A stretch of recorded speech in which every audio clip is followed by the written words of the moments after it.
Okay, so the left-hand one's your before, and we're going to use these blue lines as sort of to showcase what we're talking about with the angles. To say you were topping it with most things. Yeah. Your club was coming back to the ball too high, and the low point was too far behind the golf ball. Okay, so the setup we talked about will obviously adjust to that. This is your left-hand one now.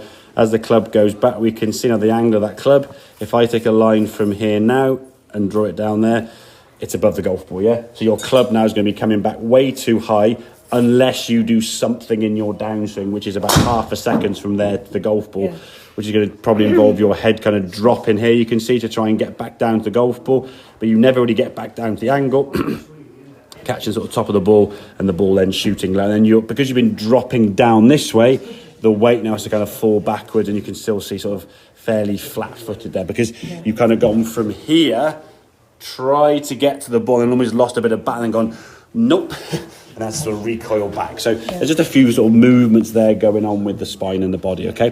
This right-hand one now, when we had a looser grip, we're going to make our shoulders go down on a different angle. And the hinge, okay? I'm just going to go back to this position here now where you were. I mean, your right shoulder looks quite high and locked there, yeah? Look at this movement here now when you go back. Yeah?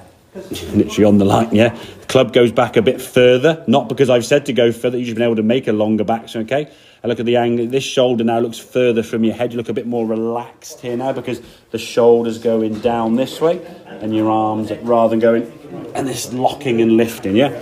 And because the angle now on here is better, your club now is tracking down that blue line towards the golf ball, able to strike the golf ball.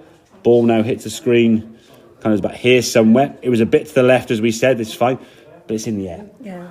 At least we're getting the club now up in the air. So if we can focus on that left shoulder movement and the hinge, you can see now that club halfway back, you're on that blue line perfect. So you're swinging this club what we call on plane, like you would if I had a golf club now up here level with my shoulders and hitting a ball kind of up here, I'd be swinging this club on the same angle around here. So if I wouldn't want to sort of go down here or above that, it doesn't really create much efficiency, yeah?